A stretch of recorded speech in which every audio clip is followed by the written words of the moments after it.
Hey Got friends, welcome. Hey friends, welcome to another episode of the Making of Pod. I'm Ashley Joves, and I have with me my guest of honor, and I'm really, really excited to do this again. The one and only Dr. Chris Ramsey. Guys, we tried to record, we did record and it got released. And once, okay, so Chris, hi. Thank you Hi. again for Hey, what's happening? thank What's happening? Thanks again for doing this. I'm gonna give you some backstory. I got so excited when Chris jumped on that I'm like, no, I'm just gonna hit record. We haven't even really caught up, but because I told him I don't want to miss a single word that this man says. And on the podcast, so we uploaded the episode to our podcast editor and he gave us feedback. He's like, listen, guys, the audio is kind of rough. And we're like, this guy's probably being, he obviously expects a certain level of audio quality. We're like, no, just run with it. I'm sure it's fine. And we heard it after it released, and it was like, oh man, no, it was, it It was, was so it was, bad. it Oh was my so God, it bad. was so bad. It was such a good day too. You had interviewed us and I was at a resort. I was poolside and I was like on fire, as I typically usually am. And then we got it back. I remember the things I was saying, but it was cutting out so frequently. I was like, no one's gonna listen to this. Oh man, what a It bummer. was, and I was hanging on. So I had the honor of listening to that entire conversation because I was the one interviewing you guys. So I know exactly what was missing when you couldn't hear it on the podcast. And I'm like, okay, yeah, we definitely need to record. So when you texted the thread and you're like, bro, that was rough. Like, we need to do Yeah. that again. I'm like, Yeah. okay, let's do it. Let's just do Yeah. it. So, Well, I appreciate you. I um, appreciate you talking to me. It's so funny. Two things I was going to tell you even before we started hitting the record button. I feel like I've already done a podcast today because I was here at my office, yet I had two people reach out, both in dentistry, one male, one female, and they both called me for some serious advice on some stuff. And the one guy was pissed at me. And I'll tell uh-oh. you, and when I say that, when I'm pissed at me, I had to get to the bottom of it. I said, so are you pissed at what I'm telling you or how I'm telling you, or what I'm saying? And he came to the conclusion, I'm actually pissed about what you're saying. I go, yeah, well, that's what you need to get over. And secondly, the girl I talked to was crying. Same Oh thing I no. said to her. Are you crying because you don't like what I'm saying, the way I'm saying it to you? Or do you not like what I'm saying? And she's like, Hmm. yeah, I'm struggling with what you're saying. I go, you're struggling because it's the truth. And she's like, Yes. you're not wrong. So I always tell people when I do podcasts, if you're at the gym, driving in your car, watching this, whatever you're doing, as you and I get ready to talk, Ashley, I always ask the listener, you have got to be able to do something that's very hard for humans to do, which is try to clear your mind a little bit. If you get caught up in the way I'm saying it, but you're missing what I'm saying, you're not doing yourself any service because everybody that knows me in the industry, especially people that have known me for 20 years, know I am brutally honest, but at the same time, the honesty comes from a place of I always ask, what do you believe is my intent? Do you think it's Right. my intent to hurt your feelings? Or is my intent to shake the shit out of you a little bit to try to get you to think differently, to be better at your craft, better at your business, better at whatever it is you're going on? Because if this is another podcast where everyone's going to scratch the surface and say the same things and all the pleasantries and everyone's great and everything's fine, then I always tell people I'm not worth talking to because I'm not that guy. I think we come with a lot of different perspectives, but the perspectives have to be brutally honest so that when somebody finishes this, maybe they're on a treadmill right now or driving in the car, by the time they hang up, they're like, damn, I got some pearls from that. I'm going to use that. And that's usually the responses I get, the DMs or the emails or texts going, man, that hit me hard. Thank you so much. So listen with an open Yeah. mind because it's going to be brutal. It's going to be fast. And I'm going to be coming at you stuff where either you're going to go, wow, that's great. Or you're going to get caught up in the way I'm saying it. And your brain's going to say, oh, this guy's a jerk. I listen to this guy. Who's he think he is? Well, I'm telling you a lot of stuff because Rob and I, my partner, Rob Ritter, who people know I practiced with for 20 years, we've made a lot of the mistakes along the way. The difference between us and most dentists is we're okay making the mistakes. We're okay admitting failure and we're okay to change course along the way. But because my forte is speaking to doctors and teams about art of persuasion, human decision making, all wrapped up in 12 years of hospitality. And having worked for Disney, I'm also a customer service fanatic when it comes to our business.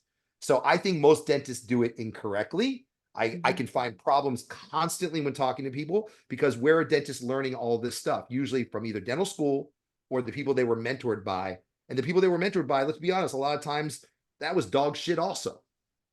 So that's just the way it is. Uh, just just to just to echo what you just said, so even though the first recording that we did, Chris, even though that was rough, my husband listened to it, and in the middle, he is texting me, like in between patients, he's like, "Dude, I'm not even a dentist, and I'm fired up." Yeah. He wanted me to tell you that, like he got Oh, so thank you. he's a physician and he runs he's a partner in a multi-group like practice. Yeah. And so a lot of your pearls he took away and he's like, I'm not even in your industry, but this can be applied to medicine also. And he wanted me to relay that message. Like Oh, thank you. Thank you. you definitely pumped him up because I mean Awesome. we talked about like lots of things. And I'm gonna just call this out right now that you guys need to send him a thank you for re-recording because there was so much value in the first time around, and now I know there's going to be even more value because you're going to be hearing the full story because the audio is really good. Yeah. But it's going to be one of those podcast guys that listen to it the first time through, but then re-listen to it and take notes because there is going to be so much that he is going to share. And if you don't know who Ritter and Ramsey are, they are a premier cosmetic practice. They do full comprehensive cases. They're doing full arch all the time, FMRs, and they are killing it with their personal brand, their partnership, the level of quality and care and customer service they provide to their patients. And they've been in the industry and like you guys are just crushing it on so many levels. And you have your own course called the Protocol, which I have had the honor of taking. I took it last year. And I kid you not, guys, it was one of those things that so I'm a Coist grad. I absolutely love the Coist curriculum. And I know a lot of my colleagues have taken Spear, Dawson. Oh yeah, now it's happy hour. Yeah.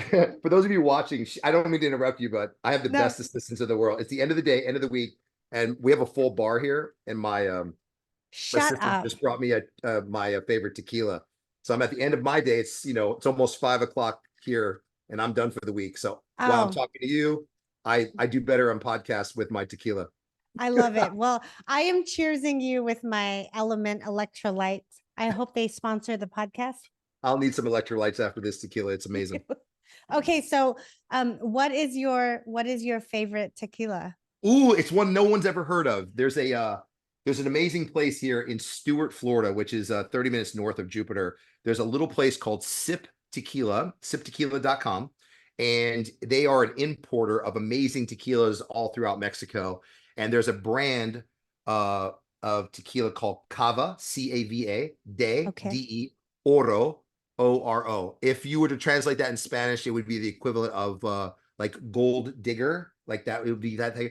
Cava de Oro is a brand of tequila brought in. I drink the extra añejo, and it's an amazing family.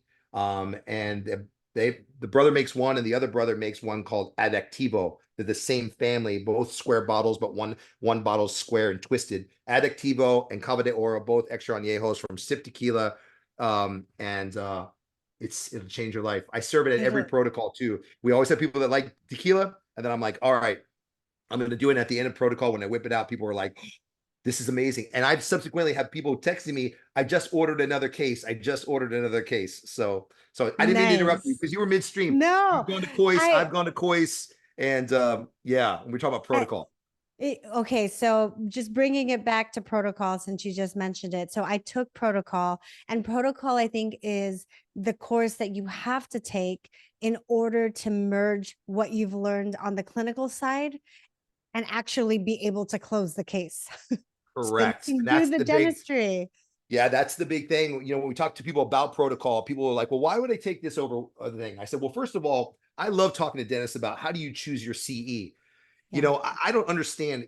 The first thing I want to know about my CE is, am I going to get anything out of this today that I can go back and use tomorrow? Where I don't have to buy anything specifically. I don't buy another piece of software or some piece of instrument. What can you teach me today that is that pearl that I can go back and use on Monday? And that was our number one thing. We wanted to give people so much that on Monday they could go back and implement this. But my part of implementation was, you can go through all of Kois and all of Spear. And if you do that, hands down, you're going to be top 10% of dentists in the country. I believe that when you have a continuum to follow that you believe in, no doubt. Pankey, Dawson, they do something. But once you've done that, the biggest disconnect I've seen is most dentists can't get asses in the seat. And what's the reason? And we can go through all of that today, the psychology behind a lot of it. But if they're not saying yes to you and they're saying yes to somebody else, it doesn't matter how great you think you are, how well you think you prep, how much education you've done. If you can't get them to commit, then there's a disconnect. And typically that disconnect is you, the dentist. There is a disconnect between you and the person that you're trying to consult because they're just not saying yes to you. So the same way the brain processes information for someone to buy a new TV or a new car or take a vacation, they're going to use those same points in their brain to decide, do I want to give you this $30,000 or $40,000 to reconstruct my maxillary arch? So I love it that everyone's gone through Kois and Spear. I love it. But what I feel bad for is when I meet people and I really talk to them, because if you talk to me in privately at a meeting, step to the side, we talk, we get down to the nitty gritty, most people aren't doing as well as you think. Most people are like, I'm struggling. My practice is slow. I'm super educated, but I just can't get the cases. I can't get people to commit. And that's a huge problem. So in protocol, not only do we go over the second day is so much technical, but the lead up to that is, here's all the shit you got to clean up, starting with right out of the gate, social media, so the people in your community find you. Then what happens after that? The phone's going to ring. What happens there? And we can start this podcast by just telling you right there, it's the biggest disconnect for me is right out of the gate. It's that first point of contact that people are missing out on. And it's a huge thing. And people, dentists especially, they don't see the value in it. There's a thing called the primacy effect. The primacy effect is basically the importance of that first communication, that first impression you make on somebody. So let's say I'm Joe Schmo and I call Ashley's office. I get off the phone. What's the girl who answers your phone during the day? What's her name? Amy. I'm Joe Schmo. Amy has the phone. My first point of contact, and maybe Amy that day is having not a great day for whatever the reason. And here's what you got to know about this. The reason is irrelevant. I'll explain that in a second. But for whatever reason, she's not having a great day. So when I hang up the phone, there's a thing called confirmation bias that kicks in. Basically, it says, as a human, I love myself more than anything else on the planet. That's called fundamental attribution error, which basically says, as a human, I don't want to be wrong. So I want to be right. So when I hang up the phone after talking to Amy, I go, that wasn't so good. My confirmation bias basically says, I think consciously or subconsciously, I'm now going to go to your office because it wasn't so bad that I won't come, but it wasn't great. So then I go there, and now my confirmation bias starts to look for all the things to prove to myself, you know what? You were right. This office sucks. They're not running on time. I don't like the way it smells. Place is a little dirty. There's a light bulb out. The attention to detail isn't there. The paperwork's a pain in the ass, blah, blah, blah, blah, blah. But if Amy's having a great day, I mean, she is as nice as you are, Ashley, on the phone, as personable, and I hang up and I go, wow, that was incredible. Now what happens with my confirmation bias? I'm now looking for everything to confirm I was right, which is I walk in, I go, I love this place. Look how nice she is. There's the girl I talked to. This place is so organized, blah, blah, blah, blah, blah. So you blow it, Mr. and Mrs. Dentist, if you've got just some housefrau or whatever sitting up at the front answering the phone, because let's be honest, in dentistry, we don't hire very well. We have no true HR. There's virtually no training. We hire people basically going like this. Excuse me, do you speak English? And they're like, yeah. And you're like, do you have a heartbeat on a regular basis? They're like, yeah. You're like, all right, get your ass up there and answer the phone. Now you're asking someone to pick up a phone that represents your practice. Yes. People that are listening to this generate potentially millions of dollars. And if you're not yet, you will be. millions of dollars out of your little mom and pop dental shop, and you've got this entity answering the phone that isn't incredible at it. So when I'm talking to doctors and teams, it's mostly the impact I'm having is on the team, because the team sets the tone for the doctor's success 100%. So then I go a step further and I talk to the people. If Amy was on this call right now, she was the third person on this podcast. I go, Amy, how long have you been answering the phone? And how long has she been answering the phone, Ashley? How long? 6 months. 6 months. Okay. I would say two things. One, Amy, are you like fucking awesome at this? And I know she'd be like, well, what do you mean? I'm like, tell me that you're awesome at this. Because if you tell me that you're not, I would say, why are you not? You've had 6 months to be incredible. If this is your job, Amy, to wake up every day, to hit the alarm clock, to take a shower, put some clothes on, roll your ass into this office and represent Ashley, why are you not wanting to be incredible at it? Because I need to understand the humans that work for me. Because, well, I'm just answering the phone. No, you're not just answering the phone. You're representing this incredible entity that took millions of dollars to build, hours and hours and thousands of hours of education, and I'm trying to be better than everybody else. So first of all, Amy, right out of the gate, why aren't you coming to work every day wanting to be incredible at it? This may not be your life destiny, but if this is what you got to do today, your focus should be, I want to be the best at it. And if you're not, my question would be, why are you not? That's a personality trait. And maybe I don't want that personality trait in my office. So I need to know that you're giving me the best that you can do.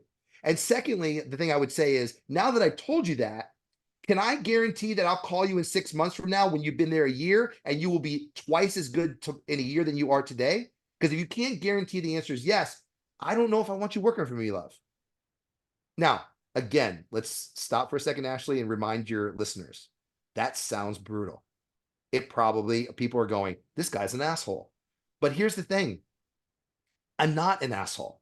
What I'm saying is, you as the Amy's or the people that are working for a dental office, you're an asshole if you disagree with me. And let me explain why.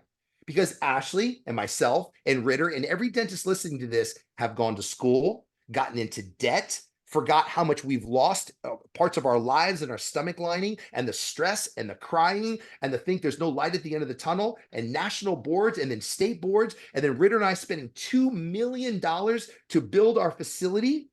And you think that after all of that, you can get a job coming work for us, and in some way, this entire entity is supposed to kowtow to your nonsense or whatever the fuck is going on in your life? You're out of your mind.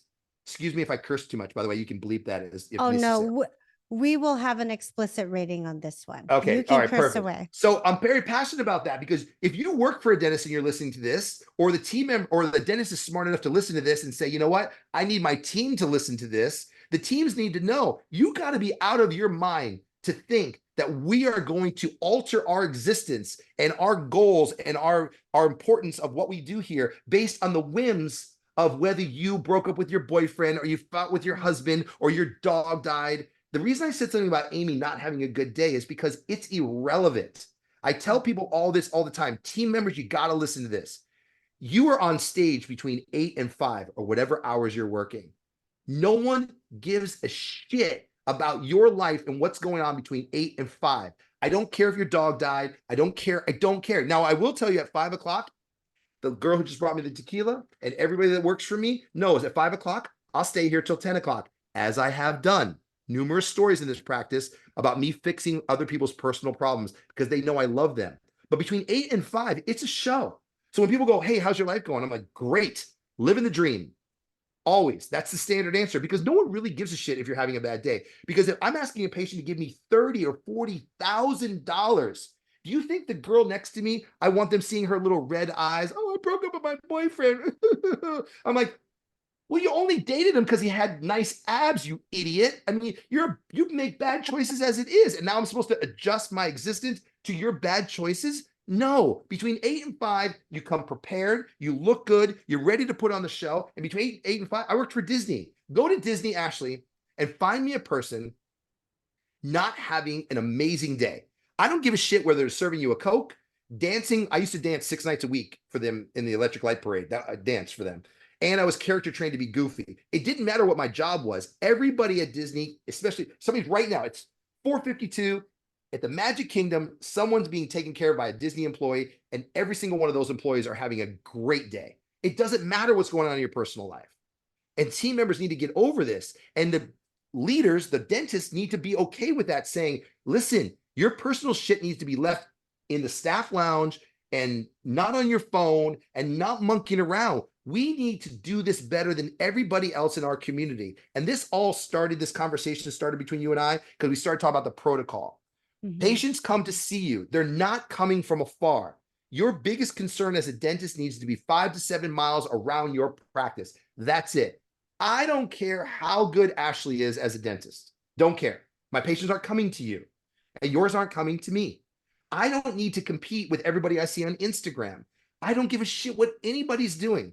The goal for Ritter and Ramsey is to be the best at what they do in our community. So 5 to 7 miles in radius, I need to do it better than everybody. Answer the phone better, deliver a higher quality product, customer service is out the door better than everybody else, have a good looking team, no acceptance of details that will not be addressed. Every detail matters.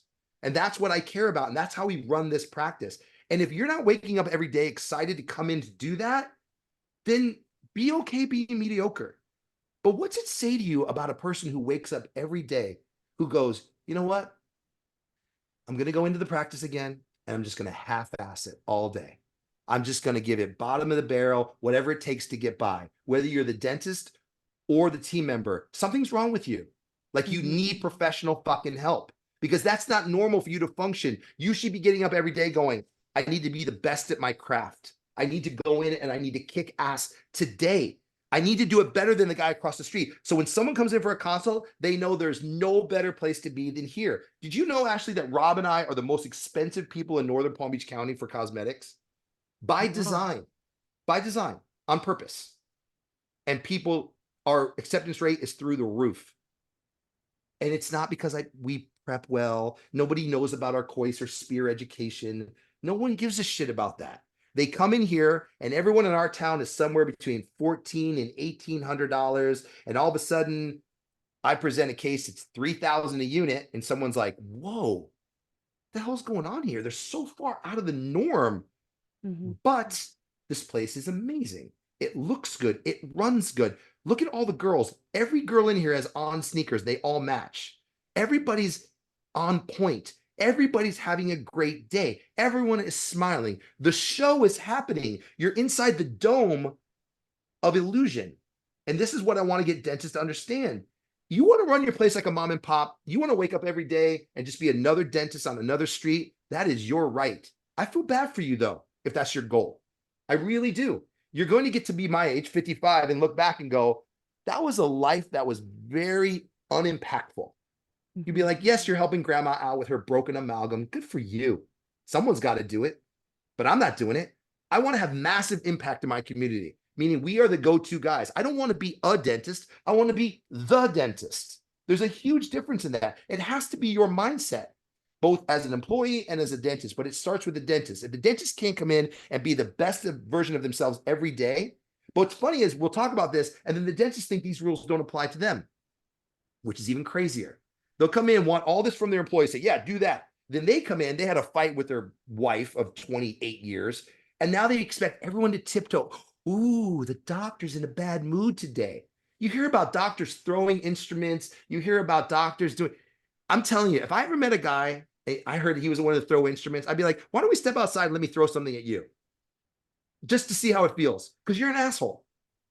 What kind of person throws instruments and throws temper tantrums and doesn't expect the best of his employees and then themselves can't do it?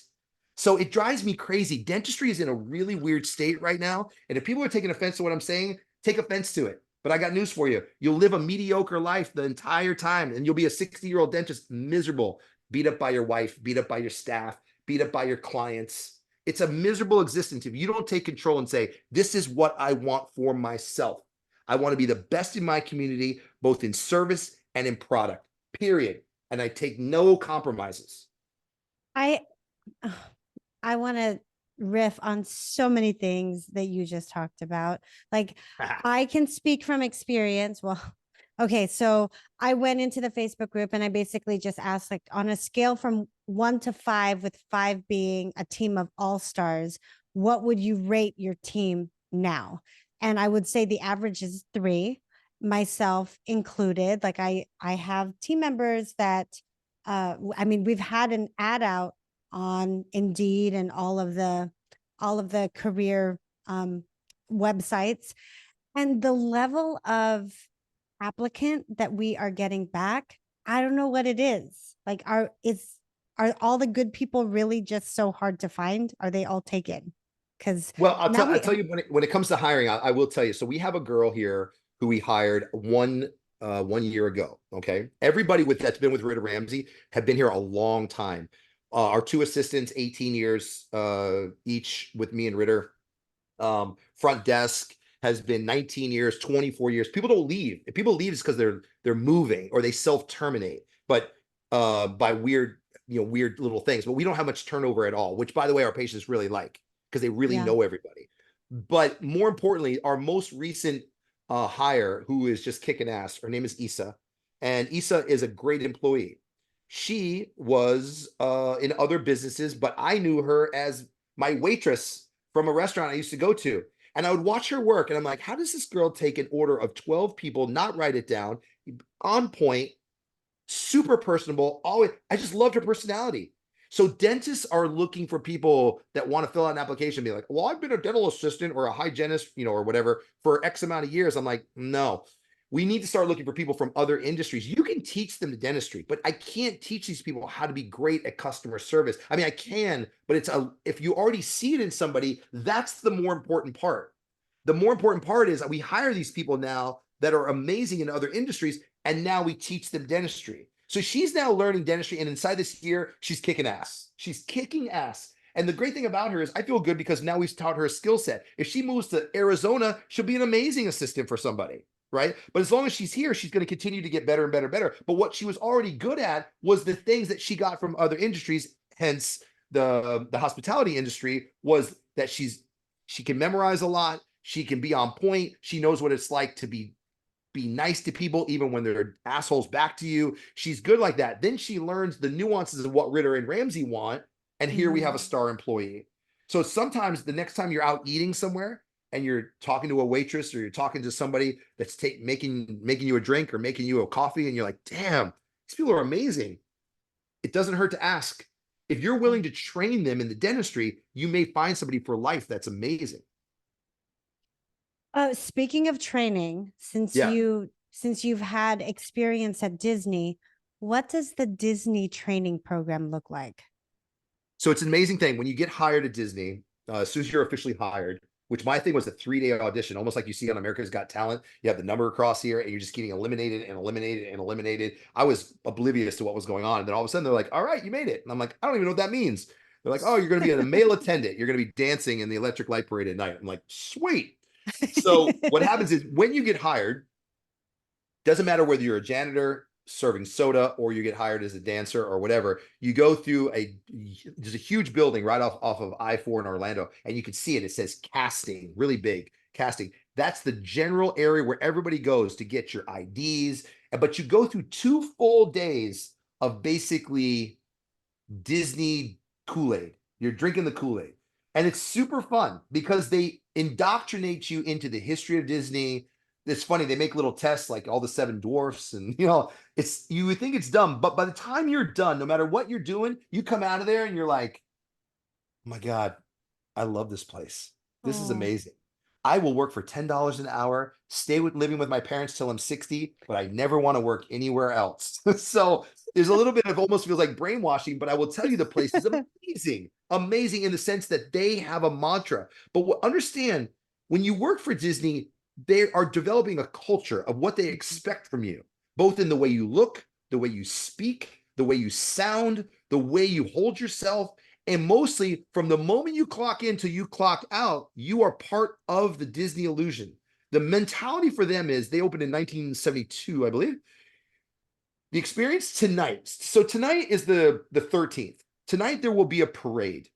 Every detail of that parade on the parade route tonight needs to be as magical as it was the day they opened in 1972, meaning it doesn't vary night to night. It's not a good night, a bad night, an off night, an on night.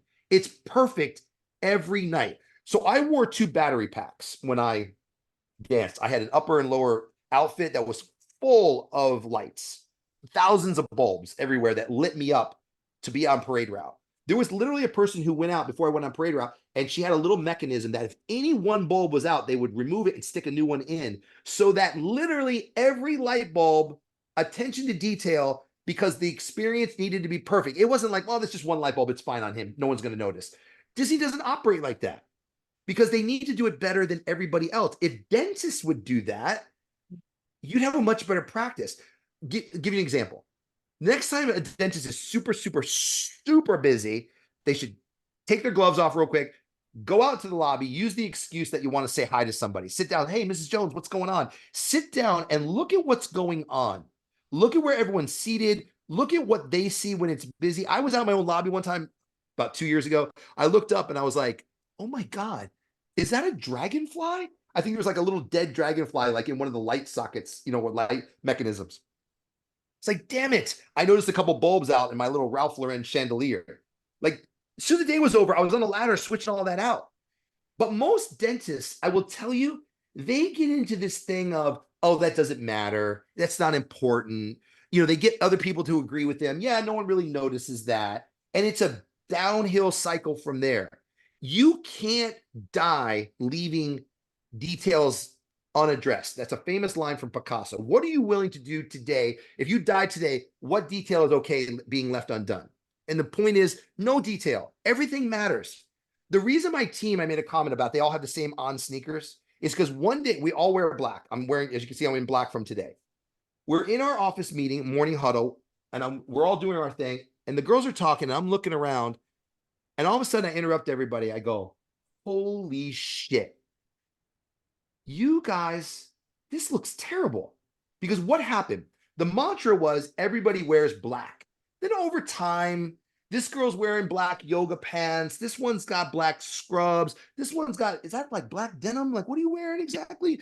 Kind of thing. We've got the same zip up, but now they're looking a little haggard. Some people have got black and white Nike. Someone's got Adidas. And all of a sudden you look and you're like, most dentists, with all due respect, would go, this is good enough. They're wearing black. It's fine. And I was like, no, this looks like shit. This would not fly at a Disney. This would not fly at a major corporation. Ashley, if you think right now of the places you love to go to, if you think about it, whether it's a grocery store or a restaurant, there's a uniform. Yes. There's a standard uniform for the places you love to go. Why? Because it's a uniformity that says we're creating an illusion here. We're creating a message here. So I was like, no. So that morning I said, no. I grabbed one of my hygienists who've been with me a long time. I said, Haley, I want everybody in new uniforms. You guys can agree, black, figure out what everybody likes, buy it for everybody, and I'm gonna buy everybody the same sneakers. And I'm not buying them Skechers because I'm cheap. I bought them $180 on beautiful, kick-ass, comfortable sneakers because I need you here 8 hours a day running around this practice. I'm not trying to cheap out. I wanted you to look amazing. And that all came from a couple years ago. True story. Most people think, wow, this guy's an asshole. But I'm being honest. We're all working one day. And I'm looking around at my team and I'm like, this isn't working for me. So I walk in the staff lounge and there's this huge, huge photo. It's like 3.5 feet wide. We used to take a group photo at every Christmas party and then print it and put it in a big frame. I took the picture off the wall. I took it to the front and I said, hey, everyone stop. Stop with your patient care. Come here for a second. So literally everyone stopped what they were doing, took their gloves off. Hygienist stopped working. I said, come here, come to the front. I go, don't you think you guys look good in this photo? And they were like, yeah, I got patience. I go, I didn't ask that. I said, do you look good in this photo? And they're like, yeah. I go, look at you guys. God damn it. You guys look amazing. And they're like, yes. I said, so tell me, why do you look like shit today? Why do you look so poor today? You took all these hours to get ready for a 4-hour dinner at Christmas, but you're not ready to look good for an 8-hour day representing me and Ritter? Explain that to me. Explain to me how you, I pointed at one, can push your hair back in a bun and wipe the boogers out of your eyes. Look at you in this photo and look at you now. Now, most people would be like, oh, Ramsey, you can't say that's an HR nightmare. I don't care. I don't care. My point is what I'm trying to get across is You know my intent. My first intent is, you know, I love you. I love you. You wouldn't be working here if I didn't. I want the best for you. I want you to be at your best. And right now, if I was to ask you, do you look and function the best you could right now compared to that photo? And the answer is, you don't. So why not? Because you're getting complacent. Because every single team member will always default to the lowest common denominator. So if you got somebody in your practice that's kind of slovenly, not well put together, shuffles in, little chancletas, wearing her little sandals, flippy floppies or whatever, everyone's gonna go, well, she's getting paid to say to me, I'll just do that. So I'm like, no. But you know what happened actually after lunch? Everybody came back, cleaned up, looking good, hair pulled back, a little bit of makeup, whatever. And you go, oh, that's chauvinist. Is it? I was paying a fortune to build this place with Ritter. I am killing myself. I wanted to play guitar for Guns N' Roses. That was my dream. I wanted to be a guitarist for Guns N' Roses. That job got taken. Slash took my job.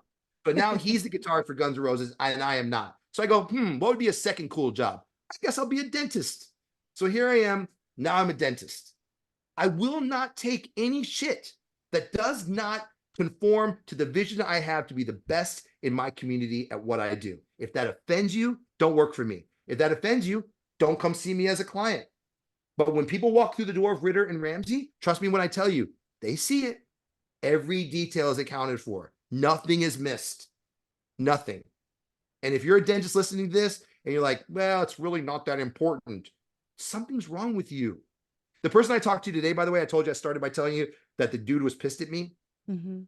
One of the things I said to him, I said, listen, bro, I like you. I do. I think you and I would get along if we were hanging out, because I don't like most dentists, because I think they're socially awkward and they're weird and they're too frugal for me and they're just odd. Right. But I said, I like you, bro. I said, but here's the problem with you.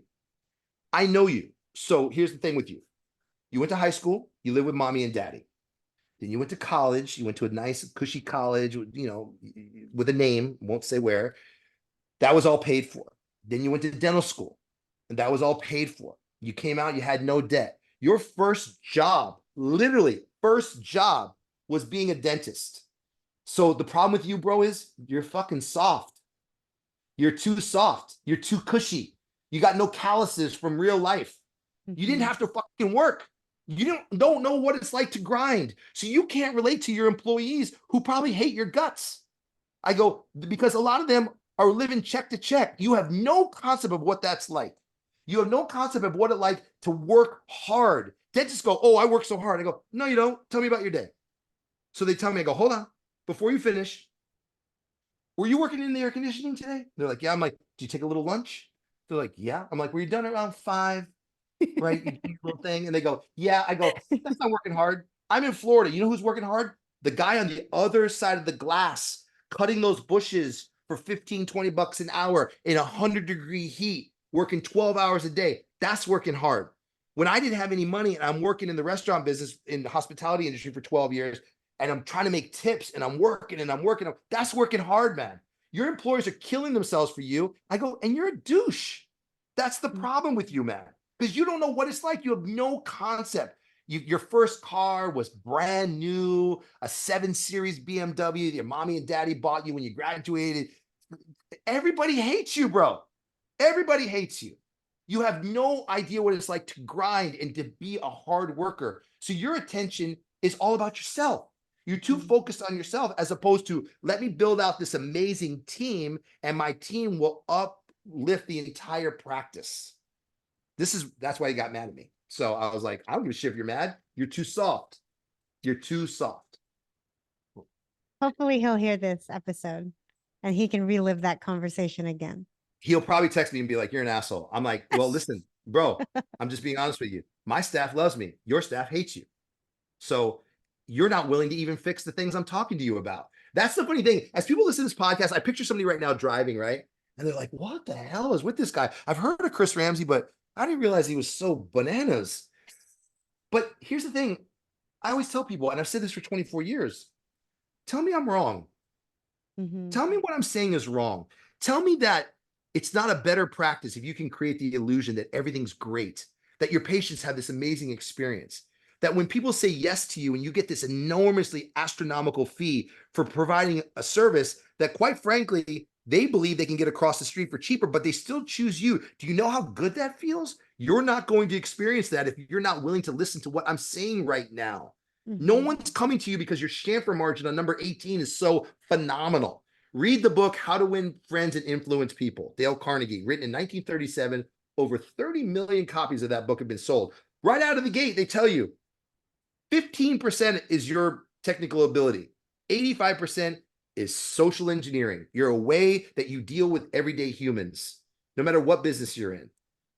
So dentists need to wise up, and they're always. I'm often wondering too. I talk to dentists, a lot of young dentists. I'm like, what are you doing right now? Like, you've been out 5 years. What are you doing? Oh, I took this Invisalign course. I do this. I'm learning a lot from my mentor. I'm like, who's your mentor? The guy I bought from. The fuck did he do? He didn't do anything. He plugged amalgam and made PFMs. This is your mentor? What? I'm like, if you are not currently on a curriculum, if you Yeah. are not currently registered to go to Coice or Spear, I'm sorry, you are going to be left behind. I believe that. You might get lucky. You might get lucky and someone's kind of teaching you some stuff by assimilation, but you need to have a curriculum that says, if I finish this, I will be 10 times the dentist I was when I got out of dental school. But I Mhm. feel bad for people. But even going through those curriculums, you need to figure out, okay, now that I have this talent, how do I communicate with people in order for them to say yes to this astronomical fee that I want to charge people and get them to do it? It's all of this. And you're not going to get that in dental school. You're going to get it at podcasts like yours, listening to people who have already done it and made the mistakes. Everything I'm saying to you is walls that Ritter and I have hit that we go, okay, that's not working. Let's change gears and move the ship in a different direction. Right? Dentists call me all the time, Ashley, all the time. I'm having this problem. I'm having that problem.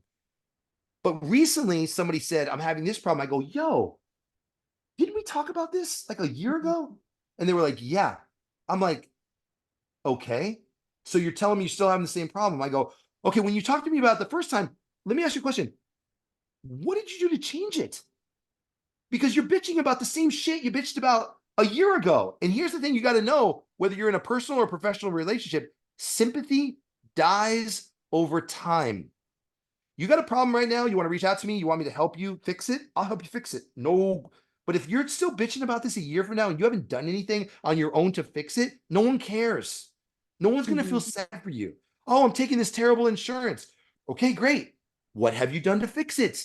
Except bitch about how bad the insurance company is screwing you over. What are you doing?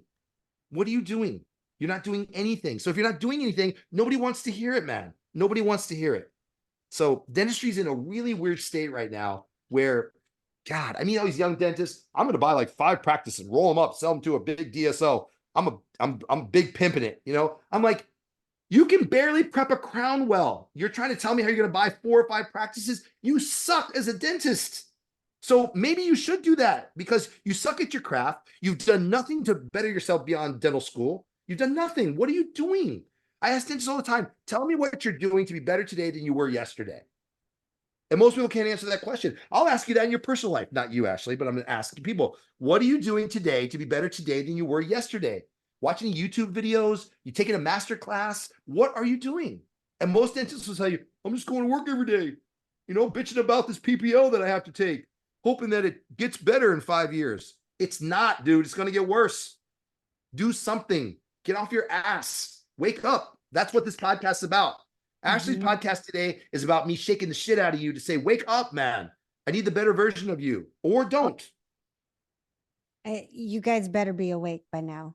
Do you feel this energy? Can you imagine Ritter and Ramsey for 2 whole days, basically just telling you everything that they do in their practice? It was amazing. Like, I joke about it, but I really am totally serious, Chris. I totally want to come back and You like, listen, we got a course in August. You want to roll back here right now. You always have a seat. We oh, love you.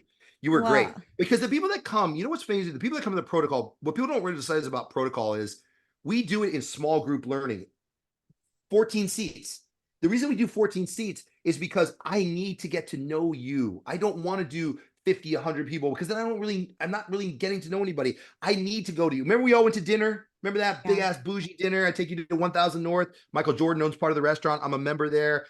it's badass, man. We take you out to dinner. It's a Palm Beach experience. You don't lack food, you don't lack treats, you don't lack drink, you don't lack social, you don't lack any of that. We are gonna do it bougie, Northern Palm Beach County, Jupiter, Florida, right?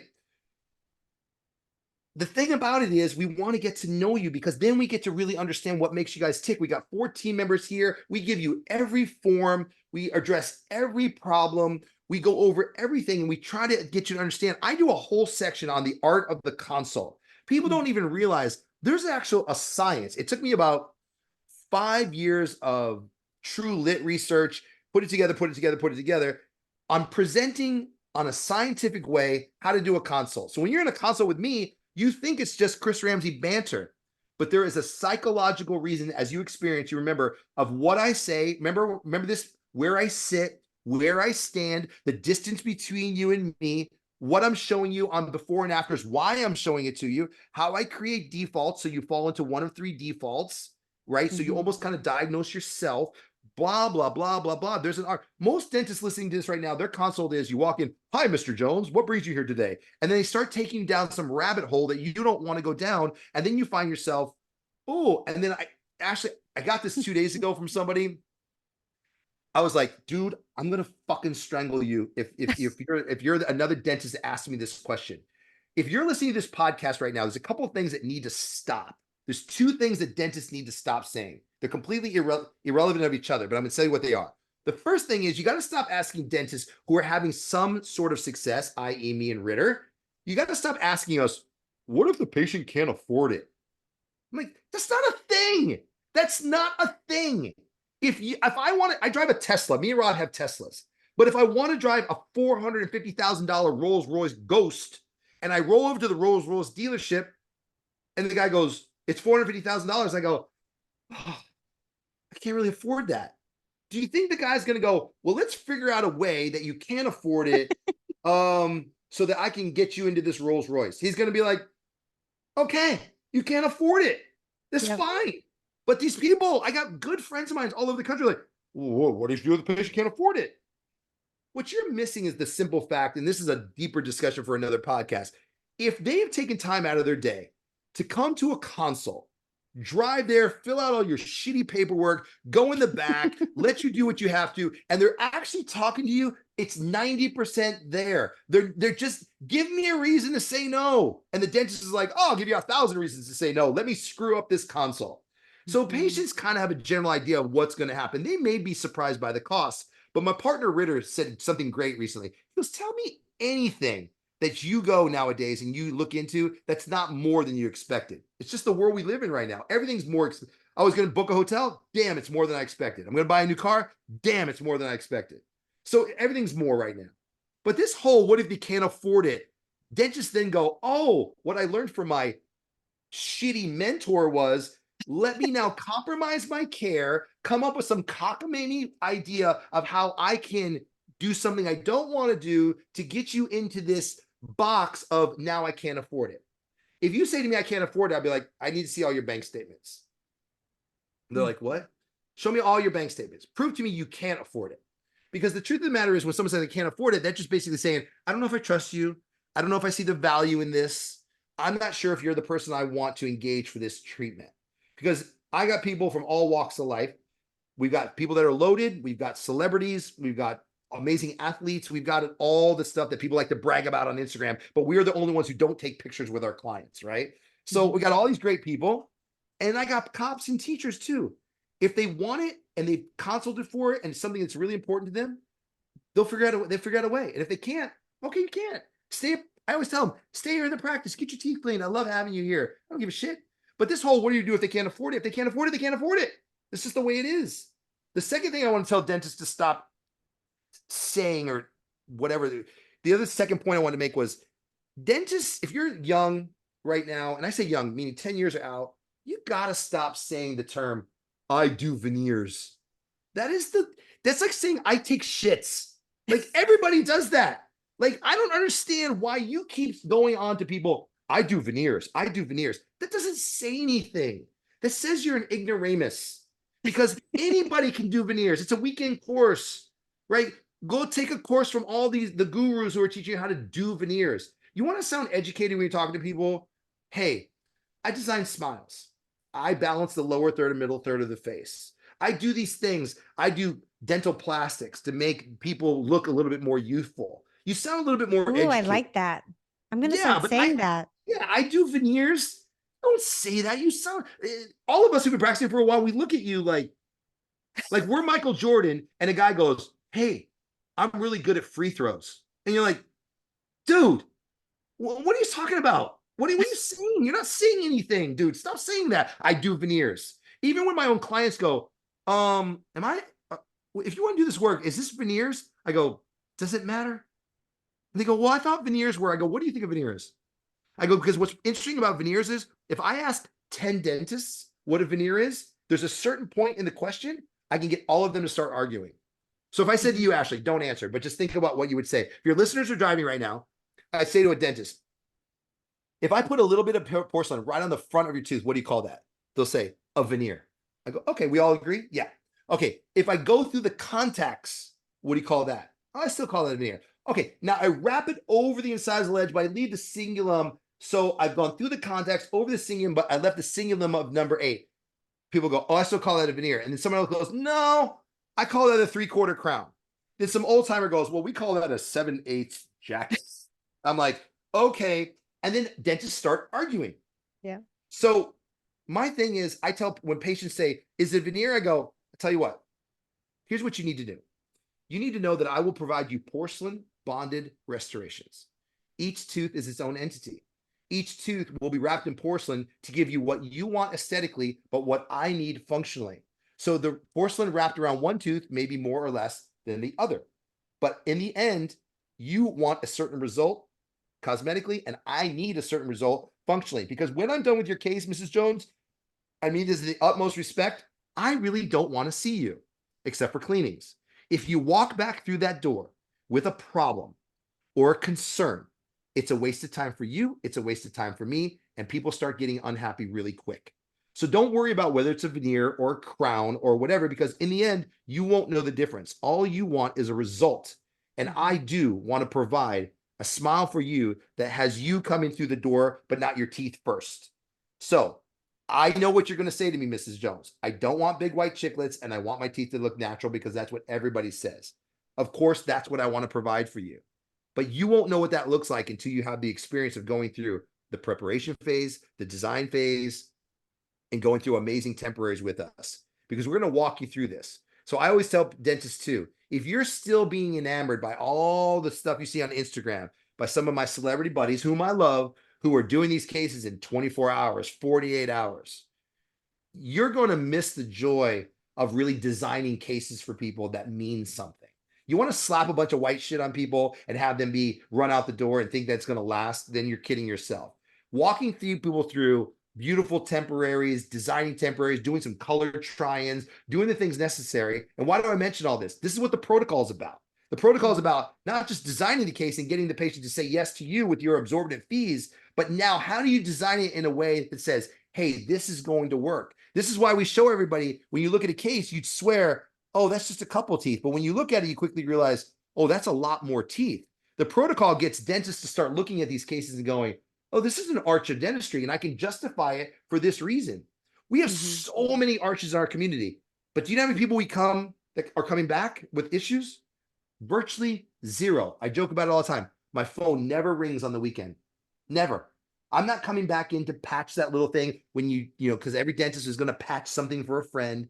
When you know you shouldn't have done it, then it chipped again. Oh, put a little composite on this edge right here. No, we don't do that. We don't do that. Either do it right or don't do it. But when you can finally get to that point in your career, oh my God, Ashley, you saw us. You saw how me and Rob are at the protocol. It's liberating. And then we get these emails. There's a guy named Chris. I won't say his last name. Chris took our course. You can ask Rob Ritt if you see him. He just texted us. He's like, dude, took the protocol, went back, 60 grand, paid in full, 2 arches. And I was like, you're the man, right? There's another kid, a guy named Dylan took our course. Same thing. Boom, boom, boom. People are leaving our course, going back, presenting arches of dentistry, being able to justify why that's the right thing to do. It's not just veneers when the vertical's probably been dropped or there's a first premolar extraction and you haven't gone through course or spear to recognize you better do something. You better open that bite or move some things Mhm. around. You're just building where they are. Case is going to fail. But if you get the education enough to say, okay, you haven't gone through Coister Spear, let us guide you to keep you out of trouble. You have gone through Coister Spear, let us reinforce what you already know. We are not a substitute for those courses. But I will tell you, I'm going to say it in the first time in my life, I'm going to say this. God damn it, Ashley. We are the biggest adjunct to Coice and Spear outside of Coice and Spear. There is no course that will follow their mantra of treatment, trim all the fat inside of 2 days to say, look, go back to your practice, do it like this, and you will have a massive success. And we have tons of emails, people selling arches left and right, getting paid beautifully. And that excites me and Rob because we really want dentists to do well. We love helping dentists out. But so many people, especially with guys, women aren't really this way. You guys are so lucky. Women in dentistry are awesome. But guys, too much ego. Oh, I know. Shut up. You don't know. Relax. You don't have to prove that your wah wah is bigger than my wah wah. Just come to the thing, drop your ego. Let's have fun, good food, good drink, but let us show you a world of education that we went through all of Coice, all of Spear, Dawson, Pankey. We did all of it. Rob and I trained together, drove ourselves crazy to get to this point. Now we want to assimilate it all down through a nice sifter to say, God, if you just go back and do this, the success you have will be magical for you. And that's what we want. But I don't know. Or you can continue to take that shitty PPO and do it one tooth at a time. Totally up to you. Whatever. Oh man, can you just tell that you just have to take the course, guys? It was so good. It's so good. And that's why I want to take again. And I will echo what Chris just said. It really is the best companion to the curriculum courses. It really puts everything together in a bow and allows you to blend the team, the art of persuasion, case acceptance. Oh, I wanted to ask you because I absolutely loved the art of the consult. I love the whole thing. I was a psychology major, and I think that my superpower is being able to connect with patients. Yeah. Do you believe, true or false, do you believe that anyone can be trained in that regard? Oh my God. Yes, true. 100%. The reason that people can be trained for this 100% is because there's a science behind it. There's a science behind, like, you remember when you took the course, I take everybody in the operatory and I said, okay, here we go. The conversation starts right out of the bat. Where are you standing? Where are you sitting? There's a superior subordinate relationship. If you're standing over somebody, talking down to them, should you be eye level? Should you be slightly lower? This is all easy stuff. You hear that one time, you're like, okay, I'll do that.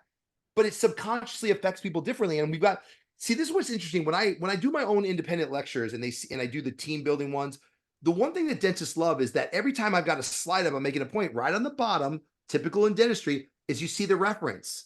See, this is not Chris Ramsey opinion. I've got all the references from cognitive and social psychology, all the research I've done.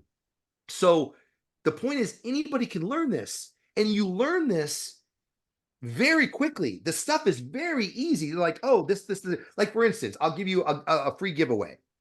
You're presenting some treatment. We've decided to give somebody, we've created what's called defaults in our practice. Meaning when you come for a consult, we've narrowed it down to 3 defaults if you come for a cosmetic consult: front 4, upper 10, or 14.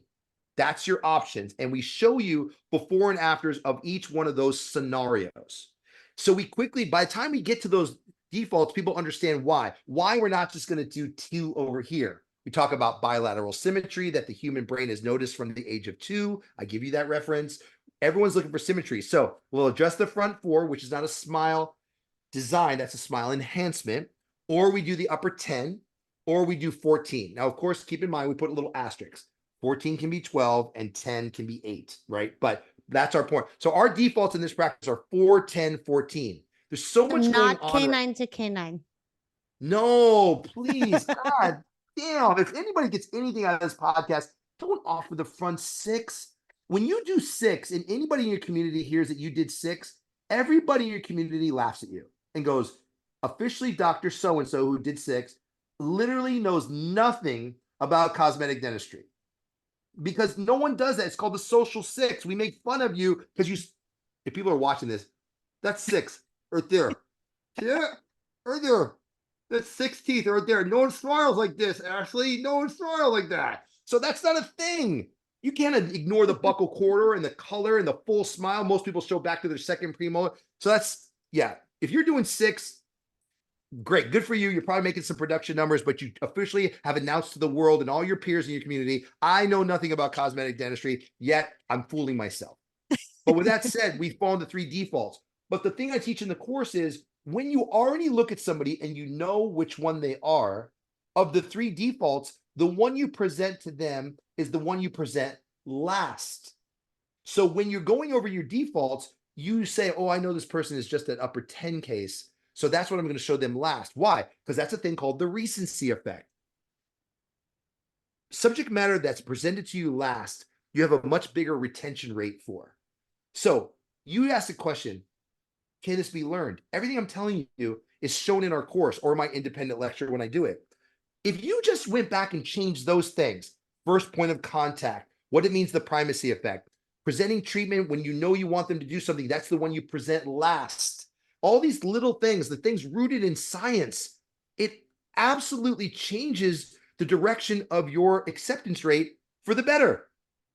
How is it possible that Ritter and Ramsey can now charge more than anybody else in Northern Palm Beach County? And our acceptance rates have been going through the roof. Like, how is that possible? Because most people will say, well, you guys built a reputation and people trust you. No, I'm meeting complete strangers that are going to other consults. And I often tell them, when you're done, please do me a favor. I need you to go, please do some other consults. And here's the thing I think dentists should be comfortable saying. If you haven't done any other consults, I would encourage you to do so. In fact, if you don't mind, let me pick a couple practices, because I have some friends in town who I really like, and I think they are very good dentists. So let me at least get you to them, so you're not going to me and then Aspen, or some other corporate bullshit, because who's going to do it for $900 a tooth? Because that's happened. I'm now doing a case right now, Ashley. Girl came to see me. She's known me for a while. I was very expensive.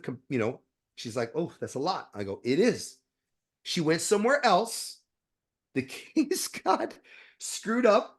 It's canted. Canted's a whole nother subject matter. That's a joke between me and Ritter, because almost every case we see posted on Instagram, everybody was dying to post. It keeps posting canted cases. I'm like, case is fucking canted. Why are you posting that? It's canted. Hello. Get some Kois glasses. Take a course at fucking canted. Stop posting it. That's a sidebar. Anyway, so the people come, and now she comes to see me. It's all messed up. The case is a lawsuit. Oh, dear God. So now I'm fixing it. She's paying my fee. I've been on the phone twice with the state of Florida, quality assurance, Board of Health, overseeing the dental board, blah, blah, blah, blah, blah. You think I got time for that? I'll do it for her because I like her. But I was like, Mama, you went somewhere else. You got it cheaper. Now you're back because it's all messed up. So my point is, we charge a very, very high fee, but that's on purpose. There's a thing, again, you want freebies? Here you go. There's a thing called the trigger effect. The trigger effect, or anything that gets you to go, you know what, I'm going to do that. I'm going to buy that. And typically there's 2 extremes. The trigger effect, one of them is coupons, right? We have a tendency, a coupon, I'll go to that car wash because I got a coupon.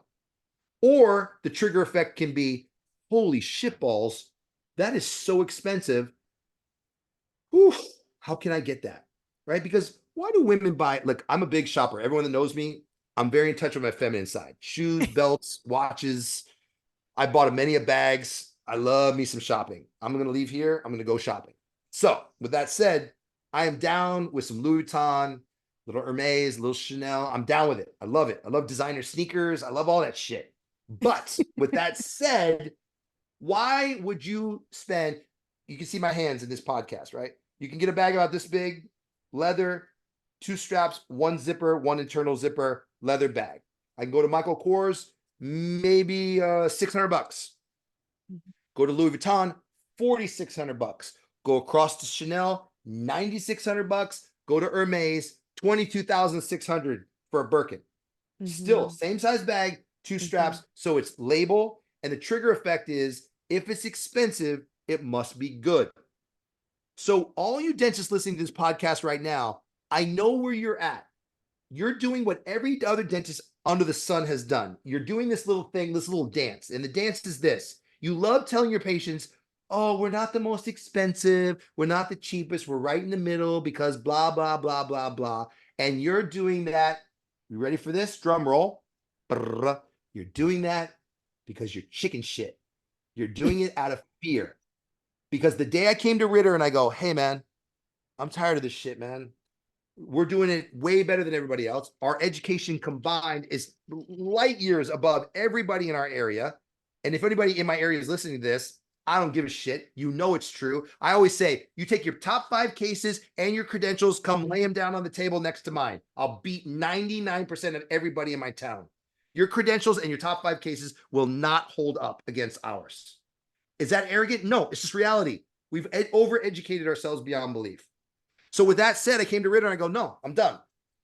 Our fee went from here to crazy at the time, like $2,500 a unit. I said, as soon as I get wind that somebody's $2,500 a unit, I'm going to 28. If I hear someone's 28, I'm going to $3,000. So I went to $3,000.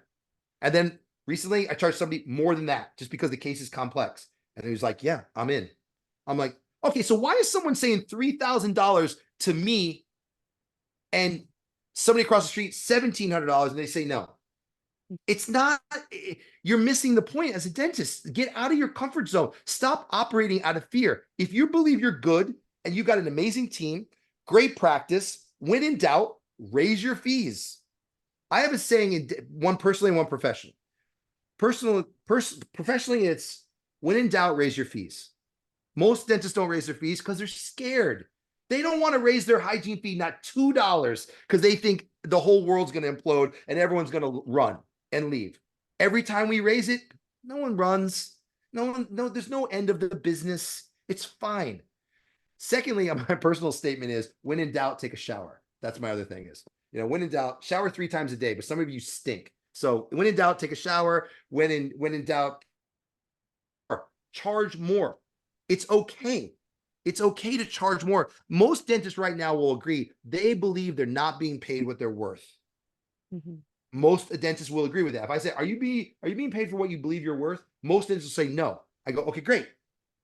What are you doing about it? And they're like, nothing. I'm like, okay, well, that's a pretty shitty existence long-term. Mm-hmm. That's a bad place to be year after year, a decade of that. How long do you need to be invalidated before you just lose your mind after a while? I think it's unfair for you to believe that you're doing everything right, but you're so scared to charge what you're worth. We just went to a course in Raleigh, Rob and I. We went up to Raleigh and we did a course, and we were with a lot of other dentists, and a lot of them worked for DSOs.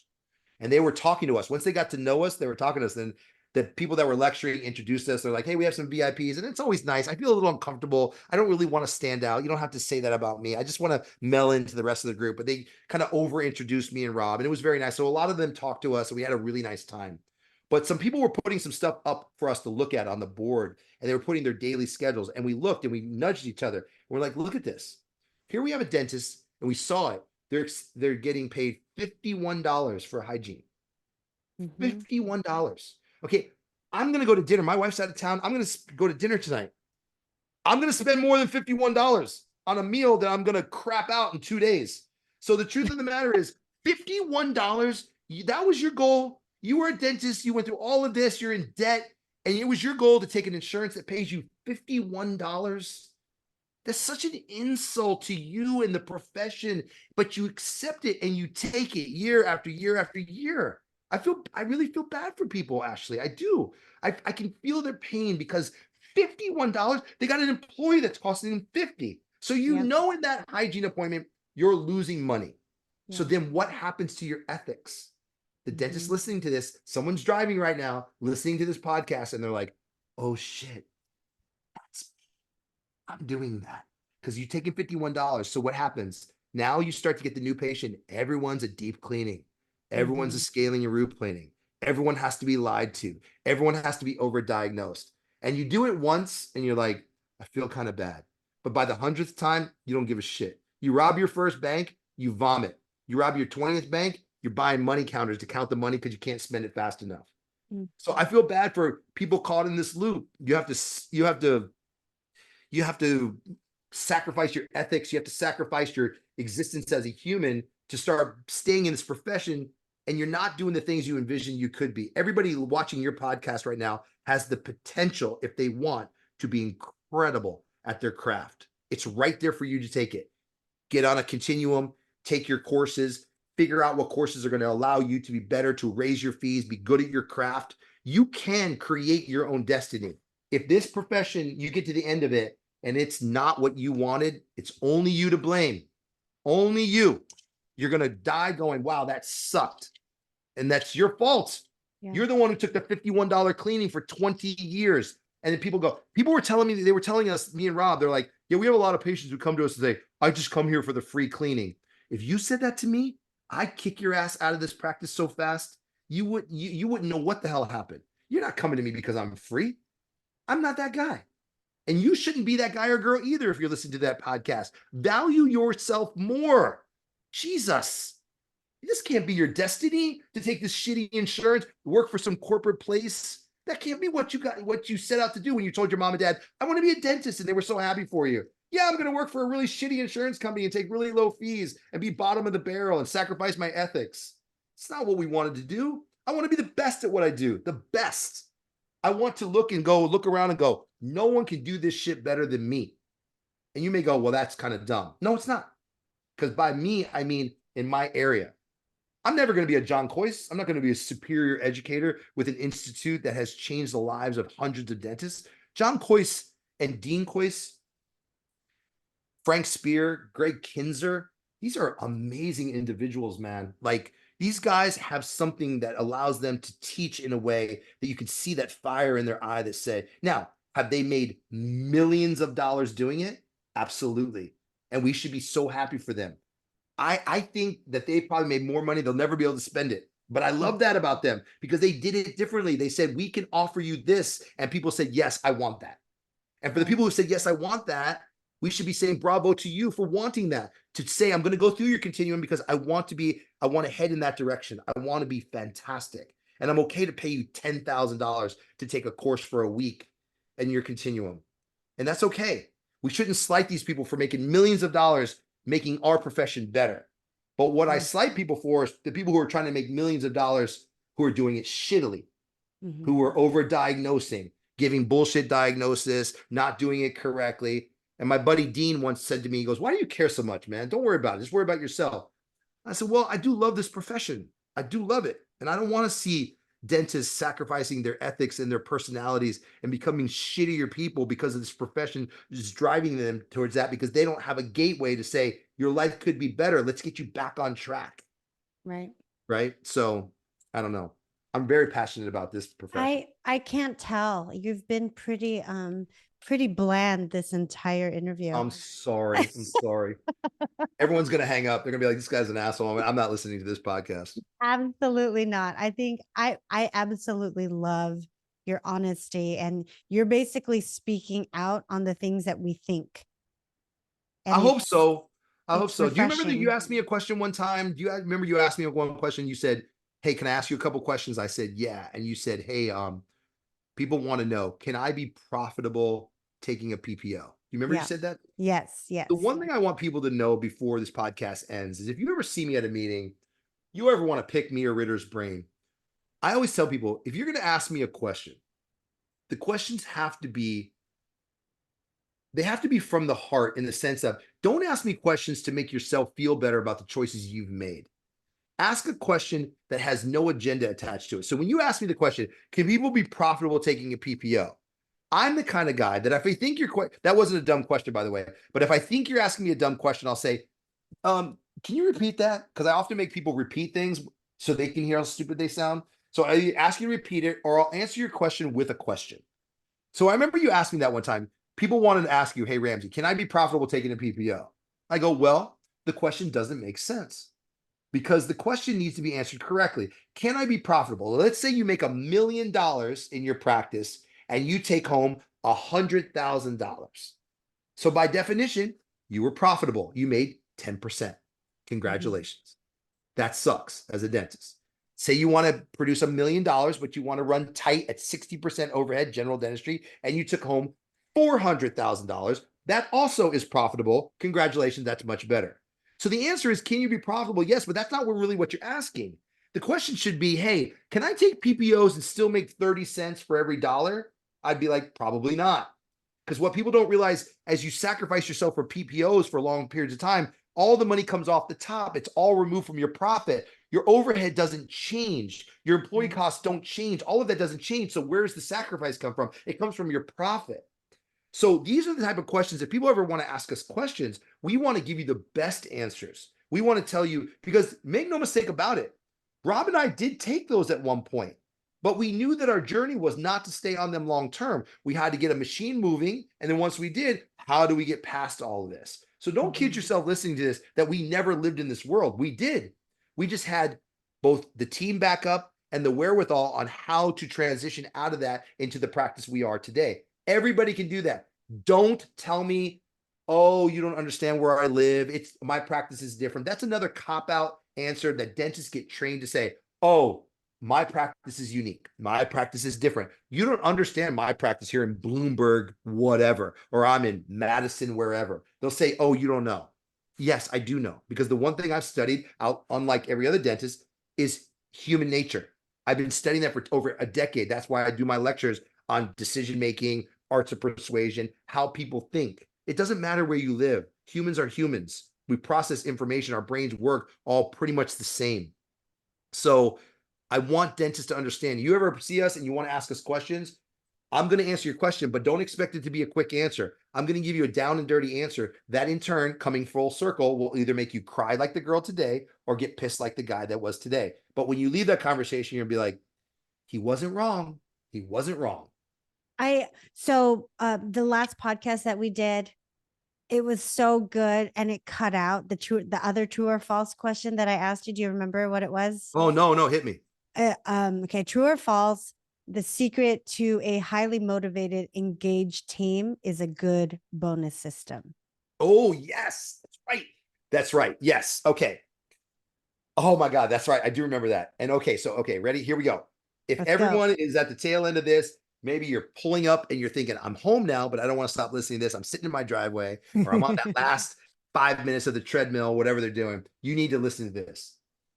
You hear all these studies out there that people are not motivated by money. They just really want to have a place where they're appreciated. Yeah, go F yourself. That's not true. Okay. One of the things we do is we pay our employees, first of all, we pay our employees just a little bit more than everybody else. Just a little bit more. I don't want anybody making a lateral move. I don't want to pay you X and have you go across the street for the same X. So when people are like, oh, I'm compensated pretty well here and I'm treated great, right? Because we do treat our crew, man, our crew, we love them. They are family. So we treat them great. We expect a lot from them. We compensate them. But part of their compensation, because everything has a ceiling. This is the other thing. You'll have employees come to you. I've been here for 20 years. So what should I be doing? Give you $100 an hour? There's a point where it stops and you top out. Everybody has a ceiling. But a bonus structure is huge. Rob and I took 2 years to find. We went through all these different ones. People were giving us ones. We finally found one. When you come to the protocol, I give it to you. I sit down with I'll put you with my team, or I'll do it with you, and we go over it with you, because hygiene is paid differently than admin. And so everyone is in their own little structure, but it works, and it works well. I was telling you on the last podcast. So there was that week that I talked, I had just gone to Naples. I was in Naples talking to you, and I had cut a smile on Monday and cut a smile on Tuesday. Okay. My team members made $650, 625 or 650, something like that, in bonus that week because of those smiles. Okay. Don't kid yourself. That is huge for your team members. Huge, because the money was there. I'm charging a lot per unit. I've got incorporated my lab bill. I've got incorporated profit. I got incorporated a bonus structure. Those girls were thrilled, right? Thrilled. And they're working their asses off. But if you're an admin girl and you're working daily, and now you just got, in 2 days, you made $650 more. That's a car payment. That's your groceries and car payment. That's a lot. So you do need to have a bonus structure. I got these guys that are like, oh, I don't bonus them, They come up with all this cockamamie shit. Everything I listen to a dentist and they give me some excuse why they don't do it, it always comes down to one thing. You're a cheap ass. That's the reason. Dentists are frugal. I always ask people too. I'm like, when I'm at meetings, especially if I had a couple of tequilas, I go, let me ask you a question. Were you a frugal and a douchebag and became a dentist? Or did you become a dentist and become a douchebag and become frugal? Which one is it? Because you're a dick. I wouldn't want to work for you because you just charge this person. Let's say you're in I don't know, Louisiana, listen to this, and you're like, well, I don't charge 30,000. I charge 20. You can't show no love to your team with that 20 G's, right? Because if you're charging 20, you're probably got a lab that's doing your crap for like $1.50 a unit. All right, you're making huge profit. You're doing well. Your team's busting their ass. You can't show them some love. So of course you have to, but it has to be structured so they know exactly what the parameters are. They're based on production and collections. There's ways we do it. And it is daily, by the way. It's not cumulative over a month. It's day to day. Some days they hit, some days they don't. You miss it on today, that's sayonara. Tomorrow's a new day. It's not cumulative so I can, oh, we made it this week so I can half-ass it the rest of the week.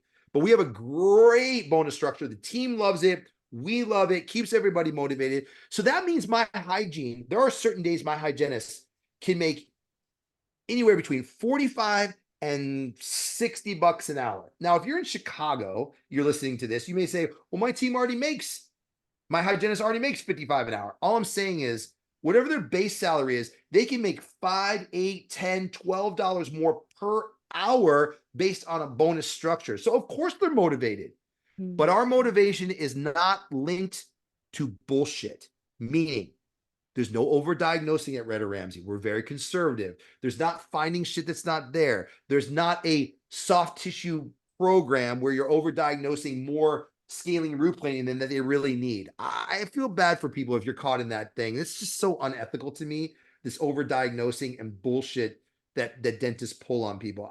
I feel bad for you that that's what you resort to. And if you've got people in your community, thing for me is I'm practicing in Jupiter, Florida.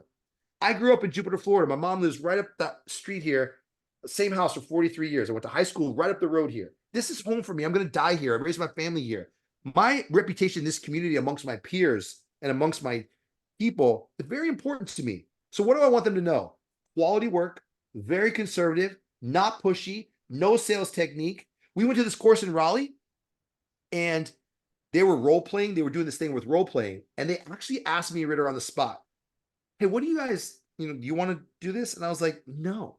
And I was like, let me explain to you why. Your role playing is based on the fact that you just said the doctor walked into a hygiene room and now blah, blah, blah. I go, we're now walking into a room trying to sell dentistry. That's not Rob and I. We don't do that. Somebody can have chips all along their front teeth. You know what, Ashley? Ask me how much I give a shit that their front teeth are chipped. I don't give a shit. If it's not a concern for them, I don't care. I'm not trying to say, oh, you see your teeth are chipped here, blah, blah, blah, blah, blah. Let me show you your scan and the wear and blah, blah, blah. If it's not important to you, it's like if you got holes in your shoes, Ashley, I go, all right, you got holes in your shoes, love. Not my shoes. I don't have to wear them. But if you go, how do I fix these holes in my shoe? I go, all right, well, I'm an awesome shoemaker. Let's talk about it. Right. But if you don't want to talk about it, I don't care. Enjoy your life. I don't care. Can I share one more thing with you or are we over time? No, we're good. Here we go. You ready? I showed this in the protocol, but I'm going to give it to everybody who's listening to it so you can get it for free. A lot of dentists, I've done this and I love my independent lectures because it's always doctor and team, which always means 120, 250, 300 people at a time. Doctor teams. In fact, I won't even do any lectures if they're not bringing the teams. Doctors are only a waste of time. The teams are the ones I want to hear all this. But I talk to the doctors a lot and I go, raise your hand in this audience if you are a doctor who has a dental degree and a dual degree in psychology with an emphasis on counseling. Raise your hand. Of course, in my entire career, no one's ever raised their hand because no one has that. What am I getting at? You sit there meeting another human who you barely know. Maybe they've been in your practice a couple of years that you see twice a year. So you really don't know them. You step in for your 5 minutes and now you want to school them on their behavior and their habits and all this shit. Like people are like, I'm Dr. So-and-so and you should stop drinking so much soda. And you walk out of that room and the person gives you the big middle finger. Like, shut your mouth, man. I didn't ask your opinion. Clean my teeth. And if I got a concern, I'll bring it to your attention. I don't think it's in our in this mantra that we're supposed to be counseling people on what there's. Do you think the average person comes in here knows they shouldn't smoke? I don't tell them you should stop smoking. They go, hey, can you check me? I go, of course. Check all your soft tissues. And if I see something and they're like, oh, you saw something? I go, what the fuck did you expect? You smoke, you tard. You smoke. You're what am I? I'm not your counselor. I'm your dentist. So all these dentists are like, I want to take the time to educate you on, the effects of vaping. They're adults. They know what the effects of vaping are. They know what's going on. So here's the thing. Stop wasting your time. You're not going to alter someone's life. People are like, I'm a dentist and I change lives. No, you don't. They're like, I love this. You ever see the videos where people get their veneers done and they show the videos of people crying? I'm so sick. I go to these meetings. I'm like, oh my God, another fucking video of somebody crying. They're like, we changed their lives. Let me explain something to you, Ashley. If you have a patient who lives in a shitty apartment, whose life is not going well, and she comes into some money and she gets her whole smile designed by you. Do you know what? She's now got a beautiful smile done by Ashley. She's still in a shitty apartment in a shitty relationship. You didn't change her life, man. Okay, this whole I'm changing your life. Dentists want to thump their chest. I'm changing lives. Dude, his teeth, man. You want to change your life? Take the brain tumor out of somebody and save their life. That changed their life. I agree. You just saved their life. But we're slapping glass on teeth and we're like, I'm changing your life. Could we be more arrogant? I'm enhancing maybe your self-esteem a little bit. It's your job to go change your life. It's your job to go make the changes. I'm not your babysitter. So people got chips on their teeth and all this stuff. It's not I'm not counseling you on what to do. They're like, do you want to see the should I get the x-rays from my other office? I go, no. They're like, why? I go, because I don't care. I don't care. I got my records. This is how you sit here today. I don't care what your records look like from 10 years ago. If you got habits and you're a guy who dips like an idiot and spits into a cup all day, good for you. Good for you. If you get cancer, I got news for you. Do you think Chris Ramsey loses any sleep on the fact that you got cancer? No, because you're not my friend. You're not my brother, and you're an idiot. You knew doing that. Listen, I'm drinking some tequila. Everybody's like, you shouldn't drink that. I go, why not? They go, it's not good for you. I go, what does that mean exactly? See, this is my point, Ashley. If you ask me a question or you make a statement, I'm going to make you validate it. If you say, that's not good for you, I go, okay. Well, Rob and I are really big on, people don't like this term. We're really big on biohacking. We love the term of biohacking, meaning we mess with our bodies all the time. So we draw our blood, Rob and I, consistently for years, every 3 months, and we compete with the numbers. It's hilarious. Stop. I swear to God, I've got my most recent results. Right? So my most recent stuff, Rob and I, you ask Rob Ritter, every 3 months, he goes, okay, pull him up. And we do this competition. Why? Because we can look at how our lives, and every 3 months, I alter my life accordingly. Oh, this is a little high. Okay, I alter my diet. This is a little off. I change this. I take this supplement. It's like steering a boat. So when you go to somebody and you say, you shouldn't drink this right here because it's not good for you. I'm a doctor and I'm telling you, don't do that. I'm like, you don't know what you're saying. I can show you my blood work. Do you see anything that indicates that if I drink this, it's bad for me right now? No, I'm taking better care of myself than almost every person I know. So I know exactly how I can live my life. I'm not going to tell you how to live yours. You want to be an idiot and smoke or dip or vape or whatever? I'm not your counselor. I'm your dentist. When you're ready to talk to me about fixing something, I got a girl that I just did on Tuesday. I just did an upper arch on Tuesday. This girl's so sweet. I love her. She made horrible choices in her life for substance abuse. Okay. And now's the thing is, well, people were like, well, did you still do her teeth? Maybe she's still going through. I don't care. I got a guy, I did his teeth. I did all his teeth. And I said, listen to me. His name's Kurt. I said, Kurt, listen to me. Dude, we did all your teeth. Your smile looks amazing. Problem is, bro, you like to smoke a lot of pot. He goes, yeah. I go, do you think as your dentist, I'm going to tell you to stop smoking pot? He goes, I don't know. I go, I'm not. Because you're not going to do it just because your dentist said don't do it. Of course you're going to be smoking pot. You smoke pot your whole life. Here's what you need to know, though. Your mouth's going to get dry. You're going to be more susceptible to caries. And this shit is going to break down and you're going to be redoing this. And I'm not redoing it for free. And he's like, okay, I got you. Do you think Kurt stopped smoking pot? I said, bro, take some gummies, man. Pop some gummies, get the same effect. He's like, no, I like my bong. I'm like, good for you. Live your life. However Ashley wants to live her life, do it, mama. What's the point of this whole conversation? Dentists need to stop sitting there wasting time thinking that you're going to alter someone's behavior because, quote unquote, you're a doctor. You don't know them. You don't know their lives. I tell people I do work for them. When you do smiles on people, you do the veneers or whatever, or you do whatever you want to do. People always ask me, can I drink red wine? I go, do whatever you want. I'm like, go enjoy your life. You're an adult. You like drinking red wine? Do it, mama. You like smoking pot? Go get crazy. But here's what you got to know about the porcelain. Outside of that, I don't give a shit what you do with your life. You're an adult. So dentists need to take a step back.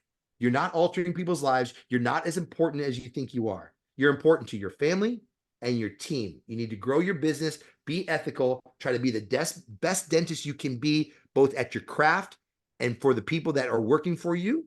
Expect the best out of those people, but be accountable to those people that can expect the best out of you. My assistant, Victoria, came to me recently and she goes, hey, she's Spanish, so I love her. She's from Uruguay. She goes, hey, listen, what's the matter with you today? I'm like, oh, no. She's like, no, no, no, no, no, no, no, no, no, no. You want the best from us? You got to do the same. And you know what's funny? She was right. I had to come to my personal office where I am right now, snap out of it, get back in there. And when people go, how's your life? I go, oh, it's great, man.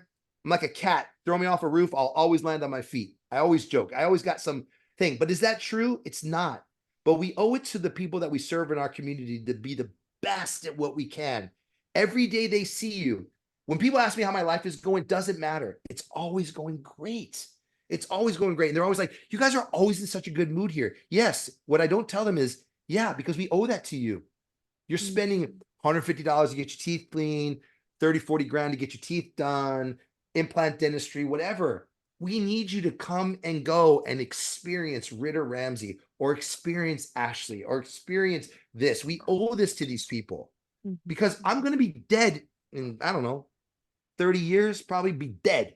What's my legacy? I want people to be like, you know what? He was a nice guy, great dentist, and he did well in his community. He took care of the people that, I'm treating the people that I grew up in this community. I love practicing here. So just, we owe it to our community to be good at our craft, but you owe it to yourself to know what you're worth. So charge for it. Charge for it. All right. Well, that is the best mic drop to end our session. And thank you so much, Dr. Chris Oh my Ramsey. God. I love what you're doing, Ashley. Listen, I've listened to your other podcasts. I think people are doing well with their podcast, but what I think you're doing is exceptional. I want you to know that. I know you have a great following on Facebook. I know a lot of people listen. I think what you're doing is making a difference. I think you've had some very, very, very good people on. So it was an honor for me to be on. The people listening may not agree 100%, but that's okay. Everyone needs to find their journey. But I hope your journey is towards excellence. I hope your journey is to be a better person. And if anybody remembers any one thing out of this podcast, just be able to answer one question. What are you going to do to be better today than you were yesterday? That's all I want people to do. Love it. And you guys need to check him and Rob Ritter out at the Protocol. And I'm trying to get you guys to come to Vail and spend some time at the Four Seasons. Yeah, I'm coming to I think everybody should be coming to your symposium. I'm definitely coming. I'm excited. I want to just give and give and give. So I'm coming 100%. But if people are in the meantime want to check it out, it's theprotocollive.com. I think we got 2 seats left for August 16th and 17th. And then we got some November dates that we're launching. 14 people. It's always super fun. But outside of the protocol, excuse me. I think your event coming up is going to be super awesome because you got a lineup that is killer. And so the mere fact that I get to be part of that, I'm just super psyched. I am so pumped. It's going to be amazing at the Four Seasons in Vail, Colorado. Woo! If you have had, if you found some value in this podcast, which I know you did, because anytime you're around Ritter and Ramsey, your mind is always going to be blown. Just think about what it's going to be like at the Four Seasons, nestled in the mountains, drinking some wine or tequila around a bonfire. Like it's going to be unreal. It's going to be so good. So thank you guys again for listening. Thank you, Dr. Chris Ramsey, for spending much love. Thank you so much. Thank you. You are so amazing. And it's always a pleasure hosting. Hey, real quickly, a couple shout outs real quickly. Before you go, real quickly, theprotocollive.com. You can reach me on Instagram at Chris_Ramsey_DMD. And also at Dr. C Ramsey at mac.com. I want to be available to everybody. If you got a question, concern, issue, you need some help, Rob and I love helping everybody. I mean this sincerely. So we're always available. I'll tell you what we've done wrong, what we don't want you to do. We are always here for you. We love dentistry. We love the people in dentistry. We love you. So please reach out. Happy to help. And you're amazing. And he absolutely means that. And you guys need to check out the protocol and come hang out with us in Vail. And I'm going to get this uploaded ASAP, Chris, because this was gold. Thank you so much. Thanks. Have a great night. Thank you. Bye-bye.